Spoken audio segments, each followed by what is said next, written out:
ẹ ò gbọ́dọ̀ gbé kíkó nǹkan èlò ìdìbò fún MC Oluo. Kóòtù pàṣẹ fún INEC.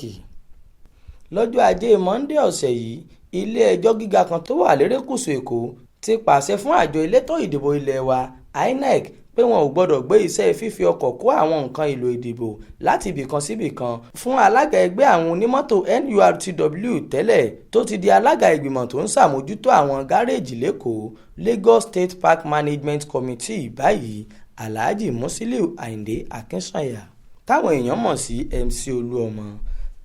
Bẹ́ẹ̀ ni wọn ò sì gbọ́dọ̀ háyà èyíkéjì lára àwọn onímọ́tò tó ń ṣiṣẹ́ pẹ̀lú ọkùnrin náà fún ìgbòkègbodò ètò ìdìbò tó fẹ́ wáyé nípìnlẹ̀ Èkó láìpẹ́ yìí.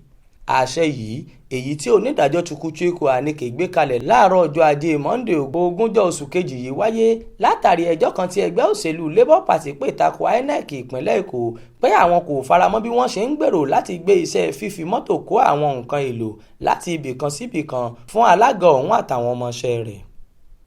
Àwọn olùpẹ̀jọ́ tẹ̀síwájú pé tí kò bá lọ́wọ́ kan èrú nínú, àjọ elétò ìdìbò ẹ̀ka Èkó kò ní dábàá àti lo àwọn ọmọọṣẹ́ MC Oluo torí kò sẹ́ni tí kò mọ̀ pé ọ̀kan gbòógì nínú àwọn tó ń polongo ìbò fún olùdíje sípò ààrẹ lábẹ́ ẹgbẹ́ òṣèlú All Progressives Congress ìyẹn Bọ́lá Ahmed Tinubu ní alága ọ̀hún.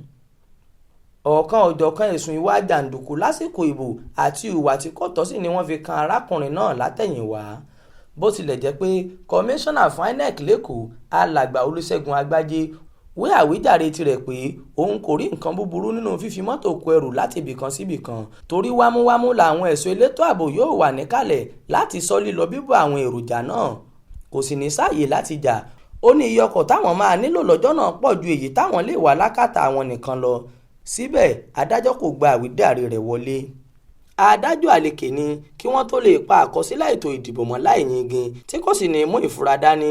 Ohun tó tọ́ ni láti yẹra fún ìgbésẹ̀ tó lè mú káwọn èèyàn kọminú sí àbájáde èsì ìdìbò tó lè mú kí wọ́n bẹ̀rẹ̀ sí ní máa méfò bákan náà. Ilé-ẹjọ́ pàṣẹ pé kí INEC wá mọ́tò rẹ̀ síwájú, wọn ò gbọ́dọ̀ ní ohunkóhun ṣe pẹ̀lú MC Oluo lásìkò ìdìbò yìí rárá. Ismail Adéẹ̀yọ̀ ló ṣàkójọpọ̀ ìròyìn yìí fún iléeṣẹ́ tẹlifíṣàn Aláròye online.